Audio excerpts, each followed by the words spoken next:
Hi, everybody. Welcome back to Troy Talks. I'm Congressman Troy Balderson, and this podcast is a look under the hood and an opportunity for us to roll our sleeves up and have an honest conversation about the challenges we face and what we can do to fix what's broken. Today, we're out at the Muskingum County Fair, one of my high points of my life growing up here at this fair.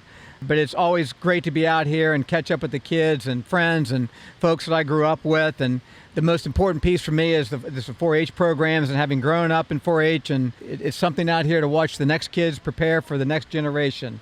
Joining me today, I'm honored to have on the program is Jamie McConnell. She is the Muskingum County 4-H educator with OSU Extension. Jamie is a graduate of Tri-Valley High School and, like me, is a product of 4-H. She earned her bachelor's degree from Bowling Green State University and her master's from the Ohio State University. Jamie, great to have you. Welcome to the podcast, Troy Talks. I am so glad to be here with you today, Troy. And you mentioned that I am a product of 4-H, Muskingum County, born and raised. And I've had the privilege of working here for OSU Extension for 13 years now, six as the 4-H educator. And obviously, as you know, the fair is kind of the capstone of our 4-H year, to see the kids out here exhibiting all of their projects. And so I'm excited that you made time to be here with us today. Well, I can't thank you enough for doing this. And you've done a phenomenal job here in Muskingum County, and we're really happy for you. You have filled big shoes, and you've been very successful with it. And well, thank you. I'm really excited for you, and I continue hoping to watch you grow as you go. And but, you know, you talked about 4-H. We're both from Muskingum County. Our farm was in Adamsville, and that's kind of right. My actual steer barn was right here to the left of us from where we're doing this show this afternoon. And we had a grain, small beef, and soybean operation with about 120 head of beef cattle. I spent my summers working on my steers for the 4-H, and I was a Adamsville mixed farmer. And that club is still around. That club is still around. We actually had some growth this year. I was talking to some of the 4-H kids and some of the parents that I actually was in 4-H with. And they had a great showing this year, so we're really excited that, you know, there's a little bit more growth in that area. But for me personally, those are some of the best memories of my childhood. Being here at the fairgrounds, campsites up top of the hill, playing 3-card gut over here in the steer barns till all hours of the night. Old buddy Ray Ballard, I had Ray, he's here now, and back in Zanesville also. But it was all about having fun here, and we learned some life lessons, and they were important life lessons, and it helped us grow to have personal responsibility and leadership skills. So things you didn't realize you were learning at the time, right? I didn't realize I was learning at the time. That's a great way to put it, because I was having so much fun, and that's what usually happens when you're learning, is when you're having the most fun. So, Jamie, so, you know, let's talk to you about a couple things. Mm-hmm. You know, there's more than just, you know, cows and plows and sheep and goats and chickens. There's all kinds of things here that are associated with 4-H. Could you kind of talk about that a little bit? Absolutely. And I think I'm a great person to talk about this, because my experience was different than yours. I did not grow up on a farm. I represent the youth that take what we call STILL projects. So there are over 200 projects that kids can take in 4-H. Things like healthy living, science, technology, engineering, and math, creative arts, natural resources, outside of all of those animal science projects that you mentioned. And so I think that's an important thing for people to realize about 4-H, because we started it as an agricultural organization. We are still obviously very heavily based that way. But today, more than half of the youth in 4-H in the United States actually live in cities and suburbs. And so that's one of the things that I always try to tell people here. You know, we have about 85,000 people that live in Muskingum County.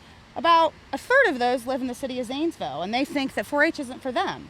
But it is, because we have all these other opportunities. You don't have to live on a farm to be in 4-H. I did not grow up on a farm. Now, I married a farmer. I was supposed to say, you're part of one now. And I'm obviously immersed in it now, you know, in the role that I am in, and I see great value in our livestock projects, but there's a lot of other things happening. The program is for kids that are age 8 and in the 3rd grade through age 18. So basically, it's usually that graduating high school, maybe first year in college or out of high school. Here in Muskingum County, we've got about 50 4-H clubs, and they meet throughout the county. They have club volunteers. I know you've got your folks that were influential to you that are still walking around this fairgrounds as a club advisor. So in the club setting, they're doing things like community service projects. They're participating in public speaking. They're participating in field trips to learn more about the community. And then we have things, and these are the things that I think were the biggest influencers for me as a 4-H member, and much of the reason why I'm in the career path that I'm in was the leadership opportunities beyond the club. So I went to 4-H camp at Camp Ohio. Still my favorite part of 4-H. I know some people it's the fair. Mine is camp. Mine's the fair. I love the fair, but it's always been camp for me. I served as a camp counselor. I actually served as an adult volunteer for camp before I came into this role.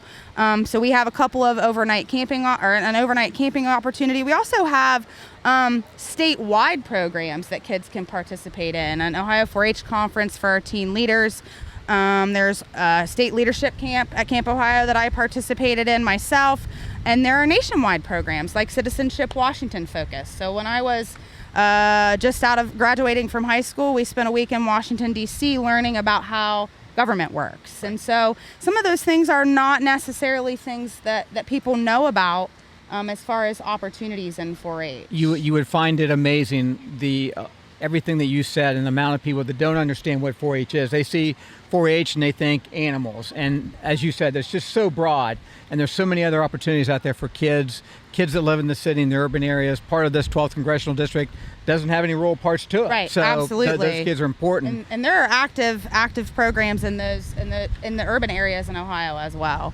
I think also, want to make mention of our youngest members. We have our Clover Buds. They start at kindergarten, so they don't take projects, but they're part of those clubs, and there's that opportunity to learn cooperation, self-esteem, decision-making, social skills before they take projects and get into the competitive stuff that we see here out here at the fair.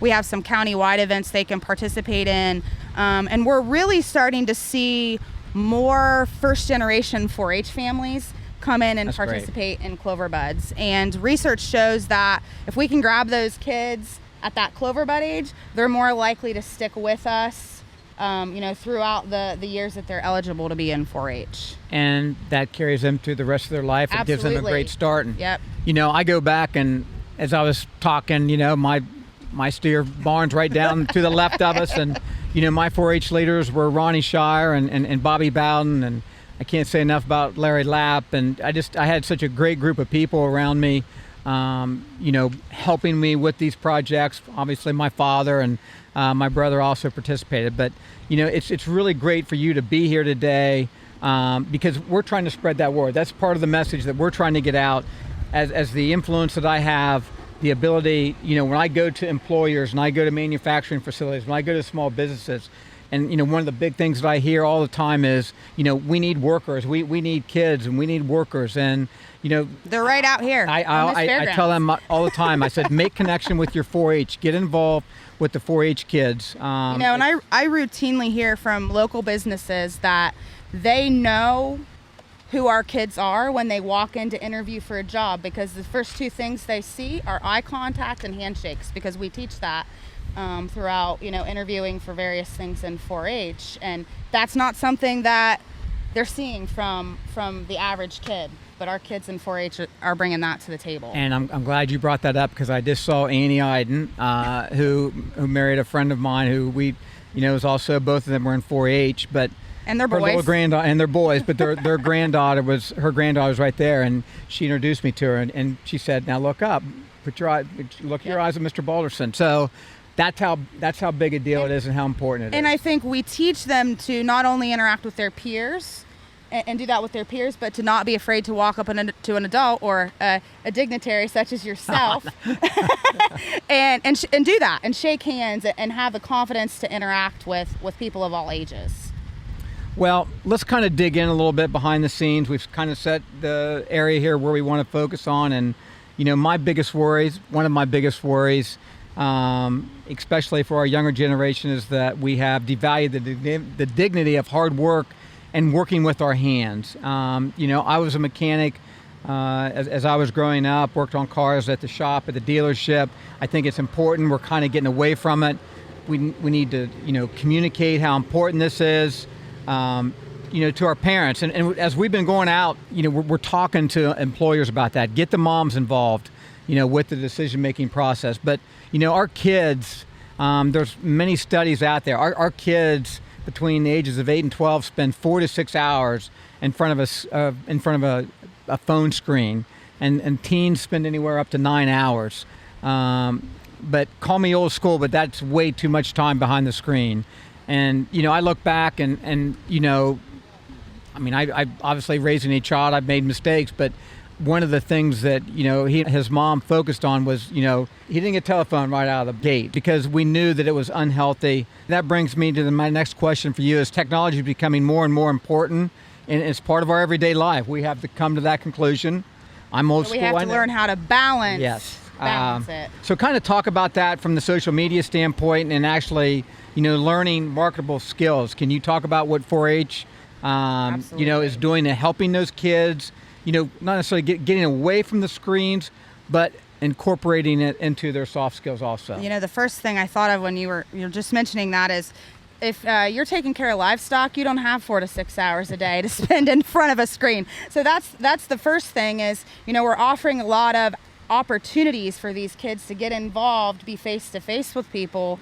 And when you're going to be successful in 4-H, you're not going to have a lot of time to look at the screen. So I think that's important. We put emphasis when we go to 4-H camp, for example, kids aren't allowed to have cell phones. Now, boy, they think that's a huge deal when they go there. But I think that when you take that away, it gives them that opportunity that they have to interact with each other. It does, and I bet it only takes about 6 hours, and they don't even realize they don't even have it anymore. They don't even realize because they're having so much fun. And usually at the end, my teen camp counselors will say, boy, that was nice because I didn't have, and I'm not up on everything that they do, all the snaps and all that stuff coming in, constantly bothering me. They realize the value of interacting with other people. You mentioned those, I think somebody said earlier when I was talking to, I think Clark, yeah. He said soft skills. And I thought, when are we going to stop calling those soft skills? Because they're essential. They are important. And that's Great what point. that's what we teach in 4-H. And I often tell people, my main goal as a 4-H educator is to teach our young people to be successful in life, both in their professional lives and their personal pursuits, their personal relationships. Those things are important as well. And we teach those skills. Sometimes they don't realize, and we talked about this. Yep. They don't realize until later that we're teaching it to them. Their parents know, right? But they don't always make the connections until, maybe 5-10 years down the road, they'll be like, oh yeah, I remember Jamie said this in a camp counselor training, and it applies here. But I think the number one thing we teach is public speaking and communication. You would be hard pressed to find a young person on this fairgrounds who has a fear of public speaking, and how many other people would say that? Because I think that's somebody once told me that was like that, yeah. Right. Somebody once told me that's one of the number one fears in America is public speaking, and our kids aren't afraid of that. And I can go back. I did my first WHIZ interview, which is our, as you know, local news affiliate, at the age of 9 as a 4-H member, and now I do it every month. And I'll have people say, well, you seem so comfortable. How do you seem so comfortable? It's like I started at 9 years old in 4-H because we give kids those opportunities. So it's, those communication skills, but you're not going to see work ethic. I mean, you mentioned work ethic. You're not going to see better work ethic than you see out of these kids out here on the fairgrounds. But, they're also learning in the club setting. They're learning how to work with others, often those that are different from them. They're learning teamwork skills. They're learning parliamentary procedure, which as an adult, I use that skill in the boardroom, so That's to fantastic. Speak, right? Yeah, exactly. And you're using that, I'm sure, as a congressman, because you guys are always voting and, doing lots of different things. And so there's those types of skills, but there's research that shows that youth who are engaged in 4-H are more likely to be civically active. They're more likely to be engaged in their community. They're more likely to be contributing citizens. They're also more likely than their peers who aren't in 4-H to be financially stable, to have a good job, to be overall satisfied with their life. And it's because of some of those skills that they're learning in 4-H they don't even realize. Right. Because I think those skills, we teach them in a hands-on classroom, so to speak. We're not in the classroom. We're out here on the fairgrounds. This is the best classroom there is. The fairgrounds, the camps, the things that we do. You couldn't come up with a better classroom for our young people to learn hands-on, and that's what 4-H is about. Is that hands-on learning to learn those skills. I think when you're looking to hire somebody, and we do this in our own hiring, I can teach the knowledge that people need to know to be successful at this job. I knew very little about livestock when I started in this position. We have 1,100 livestock projects in Muskingum County, so that was a big undertaking. You can learn that, but it's a lot harder to learn communication skills, being authentic, being accountable, being responsible for things, time management. Those are the things we teach in 4-H. That they learn and they don't even realize that they're learning them. Yeah, it's funny, and you went really broad and just. Hopefully that was okay. No, that was. Are you kidding me? It's fantastic because look, this is what we're trying to get out, and I said this is the best classroom out there, and for me. The competitive spirit and many things I did competitively, but even showing steers was competitive. It was competitive with my brother, my cousins, anybody that was involved. From the minute you walk in, the first time I brought my steer in here, and I thought okay, don't misbehave, because the steers usually get loose when you first get them in the arena. And with no questions asked, as soon as I walked into the arena, steer went. And I'm just hanging on for dear life, trying to get him around. I was successful in gathering him up. But you know what? If I hadn't been in 4-H and haven't had an understanding and knowing that those people in those stands knew what it was and knew what undertaking I was taking on, I'd have been embarrassed. Yeah. I was a little bit embarrassed, but I also knew... But it was a lesson learned. A lesson learned, and the challenges and how I handled that situation for not only myself, but for the steer, the animal that I had in there. And I think that's important to note. I think that, another one of the things that we teach is not only how do you win. So you'll see kids out here at the fair and they win a big award, right? How do you win gracefully? But also, how do you handle that when things don't go the way you expect? When you don't do as well as maybe you hoped? How do you manage that? And I think one of the things that's been my observation, especially since COVID, is kids really need that opportunity to have those experiences where things don't go exactly the way they expect, and learn how to move forward from that. And we try to put them in a safe environment to do that. Just like you said, you were surrounded by people that you knew that saw that happen, and I bet they said, "Don't worry, Troy. Yep. You'll be fine the next time," or maybe you won't, because you never know when that animal gets in the ring what's going to happen. But that's important too, and that's how kids learn the ability to bounce back when things don't go their way. Say they interview for a job and they don't get it, they're going to keep going. They're going to keep coming at it, and they learn how to. I like to use the word grit. Our kids need grit. Yep. They need that. Get back up, dust yourself off, and go for it. The very real experience for me was I started, working as a 4-H program assistant in Muskingum County in 2010. Home county, thrilled to be here. We lost, it was a sad situation, but we lost our longtime 4-H educator that I had been a member under, and I interviewed for the job. And you know what? The first time I didn't get it. I wasn't hired as the 4-H educator the first time. I knew you weren't the first time, And I said, what are we going to do here? And I was still committed to what we do here in 4-H. I believe in the program because I'm a product of it. And I said, I'm going to stay here in Muskingum County. I was born and raised here. My husband's here. His family's here. He farms here. Farmers don't really move. They don't.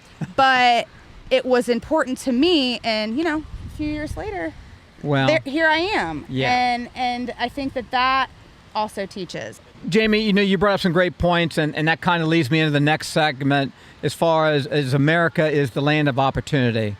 In this country, we have the opportunity to succeed, and sometimes even opportunity to fail. And more often than not, it's a little bit of both, and we're better for it. We learn from it. We were just talking about. This place is the perfect training ground for young people to learn and grow. In 4-H life, you're not always going to win that blue ribbon, and I got a blue ribbon, but I never won that big grand champion steer, the reserve grand champion. I won my class one year, but showing steers taught me a lot about winning, but it also taught me about losing. And I've learned more from losses than I do from wins. And I think that's important. It's like I took what you were about to say. Yeah, well, no, it pushes us harder, and we learn from those mistakes. And I can rattle off names that I go back to that dominated, and I call the word dominated, but had the steers. But they went about it differently than I did. They worked. I mean, they had a different, that different process or procedure. Right. So I learned because I learned from what they did. You watched other people, and I think that's important. I think it's important that, I got to get back in there and do it again. So I think one of the things I love that I see from our kids is they compete with each other, but they also help each other. And, we had our Showman to Showman contest this morning, and that brings together all the best overall showmen from each species. And that's one of my favorite parts of the fair, because what you'll see is they're competitors to win this overall title, but the night before the contest, they're going around the barns showing each other how to show the different animals. And I think that's so cool because, in most careers, most things in life, we're collaborating with people, not competing, right? Exactly. And so if those kids can learn those collaborative skills while there's a little bit of healthy competition thrown in there. I think that's important too. But it's all about working together and collaborating, and you're doing fantastic. This is great. I love grit, and I love collaborating. So in Ohio, we have more job openings than we have applicants, and it's not only in Ohio, it's across this country. For many decades, every kid is different. But for those that didn't choose the path to college, for decades, we fed the stigma that kids need a college degree to get ahead in this country. That's just not true for everyone. Instead of forcing our kids toward a degree, let's help them discover their passions, something they can be proud of. For me, it was being a mechanic, auto technician. For others, it may be caring for people, or farming, or electronics, or carpentry, or welding. Now, I think there's a movement now to remove that in a different direction. And they're not forcing kids to go into something, or the parents aren't put into position to pressure their kids to go to that 4-year college. And the more that we can get that accepted, I think the better off the workforce. That's the key. And we put it all together. We put 4-H involved in it, 4-H kids, the structure. And then we work with our parents, and the parents work with their kids, and the parents don't have that pressure that your child has to go to a 4-year college. And I think what you're doing, you can advocate for that child that wants to get that education and keep it going. But we can also say, it's okay to get a skill set. It's okay. God gave you a mind, heart, and hands. And that's what we need to be successful in life. So talk about that, how helping young kids and how 4-H helps young kids discover their passions and where they can continue on. So one of the things that we talk about in Ohio 4-H is we use the word find your spark. So we're trying to find ways to help youth find their sparks. And sparks are basically, it's another word for passion. It's a skill, it's an interest, it's something that makes them go, so to speak. And we do that in 4-H. I think, I mentioned there's more than 200 4-H projects in 4-H. And so one of the cool things that, we talked about getting outside the classroom, the fairgrounds, the camps, that's our classroom. We allow youth to dive in to those project areas that they're interested in. Say it's electricity, or say it's cake decorating, for example. They can dive in and learn those skills, take it as far as they want to go with it, and find those things that they're really interested in that don't necessarily happen in the school setting. Or maybe, and sometimes I think it's just as important for them to realize, maybe I'm not that interested in this. Sometimes kids get pushed in a certain direction because of family tradition, because of generational businesses, and they find out through 4-H that maybe that's not the right fit for me. You mentioned helping kids find their passions. I've always used this example of a kid who took a cake decorating project at 9 years old. By the time she graduated, so to speak, out of 4-H, she was running her own cake decorating business. That's fantastic. Selling cakes to people that are having baby showers, weddings. And this is a side business. She's got another job. And, the local Car Center cake auction that does cakes every year. She's got several of those. And so something like that, or you take, you mentioned trades. You take a young man, and I'll mention him by name, Logan Mazzina. He's actually a showman this morning. I know Logan. You know Great Logan. Kid, yes. He is an outstanding kid, and he is he's operating his own lawn care service business at 18 years old. Just graduated from high school, and he can walk up and talk to people and do the things the way that he does, in large part because of his 4-H experience. It's definitely his 4-H experience. As his mom and dad. But it's we'll great. Give Valerie and Denny some credit too. We'll definitely give them some credit. But Logan did some stuff for me from the yard standpoint, and I mean he drove up in the truck that he earned and he worked for paid for and purchased that truck. And he was doing a timber business. I mean, a saw business, sawmill is what he had. Right, and I think 4-H gives kids the confidence to find those things, but then excel at those things and find a way to do that. They learn that entrepreneurial spirit and how to do those things because of what we're teaching in projects. What I love most about the county fair is how it brings communities together. Business leaders, retirees, kids, elected officials, and educators like yourself, all in one place. And without getting political, the policy decisions out of the Washington, D.C. can have a real impact on families here in Muskingum County, talking about the cost of projects, what the animals cost, what the feed cost, all those things that go into play. And as you know, life has gotten a whole lot more expensive, but my question, Jamie, is even as our dollars don't go as far as they once did, our business community still places a high priority in supporting these kids. And I've walked around this morning before we did this podcast, and I saw a lot of business leaders here who are here to support these 4-H kids and buy their animals so they can come back next year and do the same thing in their projects. Can you talk a little bit about what that support can mean for 4-H and for FFA kids out here? Yeah, and we have tremendous support here in Muskingum County, and we saw several animals get sold last night, more today.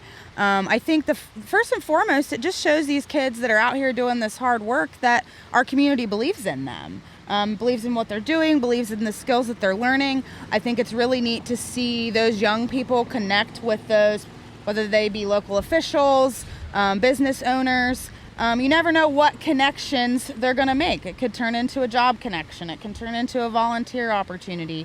And then when you get down to the money part of it, you mentioned, yes, costs are rising. We've seen over the last few years that, we used to see families in multiple barns. Now they might only be in one barn because they can't afford, to raise multiple projects. So, a lot of these families are taking that sale check, or the Bossy's Jug check for our dairy exhibitors, or the Derby Bucks check for our horse exhibitors, and investing that right back into their projects. And so they take that money and it goes into it to the next year. If they're lucky enough to have any leftover, so to speak, money, which I don't know how they possibly would, because it's expensive to raise animals, then it goes into a college fund, or something that a vehicle. Yes. You hear very many people say they're saving for a car.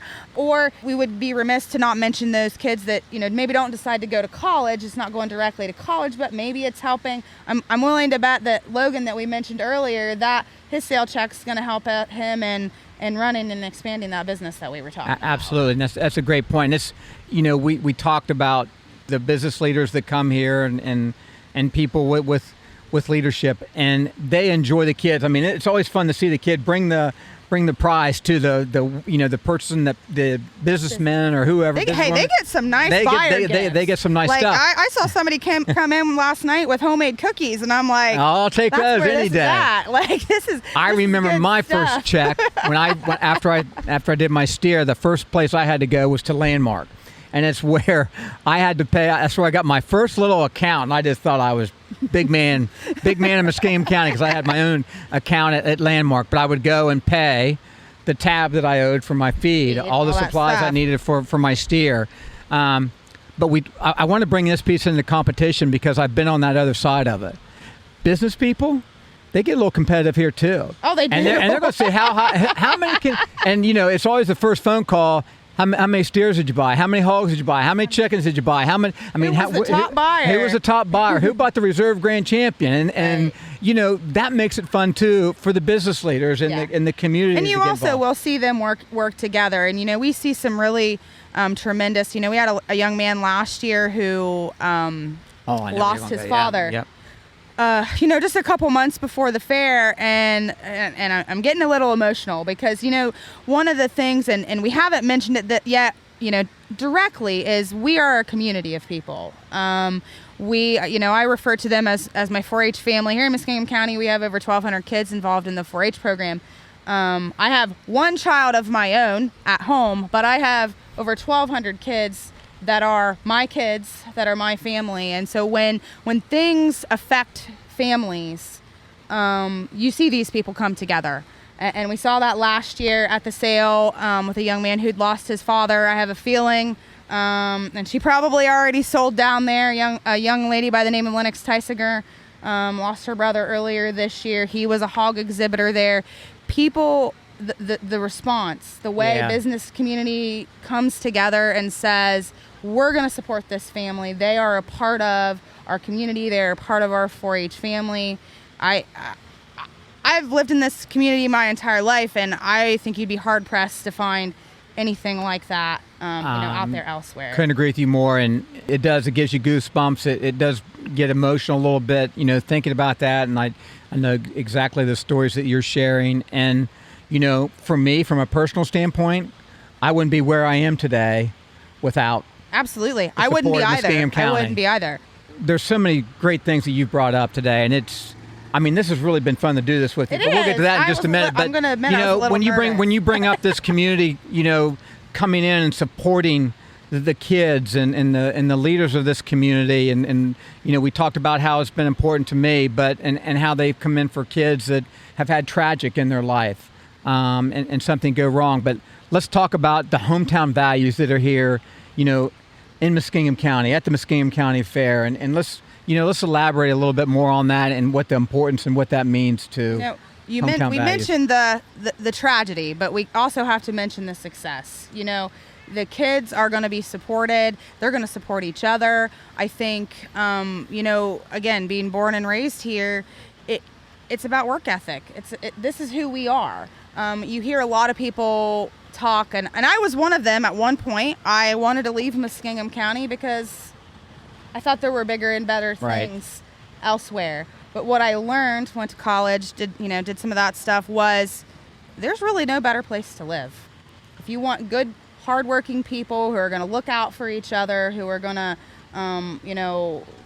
be there, this is where it is. It's exactly where it is. And we talk about those hometown values, and we talk about what 4-H brings to kids and the values. What's pretty cool to me is when one of the kids, whether they're a community, as I've been talking about the whole time. But what's special is sometimes when those kids will have the sale of their animal, and they donate a portion of it to that family that has had tragedy or is having some issues. Local organization that's local organization that's whether it's the food bank, whatever it may be, those kids will take that on themselves. It's a great thing, and like you said, it brings goosebumps to you. Well, we're going to close it up. I want to thank our listeners, but I also want to give a shout out to you. You have been fantastic. For joining me. But I do want you to say, where can people go? Where can parents go? Where can kids go to learn more about 4-H program itself, and, where they can catch up and have an understanding. So of 4-H is a national organization. Actually, it's a worldwide organization. But, here in Ohio, which I know you're representing us here in Ohio, if they wanted more information about 4-H, ohio4h.org would be the place to go. Perfect. And then, they can get connected with their local extension office. One of the things I often hear, because going back to, the beginning of the conversation, people think it's just for country kids, is there's no extension office in my county. Well, you know what, folks? There's an extension office in Franklin County, Lucas County, Cuyahoga County, County, Hamilton County, all those big places. They have it too, and it might look a little different. They might not see the same emphasis on the county fair, those types of things, but it's there, and it's teaching the kids the same important lessons that we talked about. Well, I can't thank you enough. This has been fantastic. You have done a wonderful job. Thank you. It was fun. And this was fun. It is fun, and we'll definitely do it again. Until next time, keep up to date on what I'm doing to help better prepare our next generation for success by following me on X/Twitter. I haven't got that ironed out yet myself. I don't even know what that means. Yeah, Facebook, YouTube, and Instagram. I'm Troy Balderson, and this has been Troy Talks.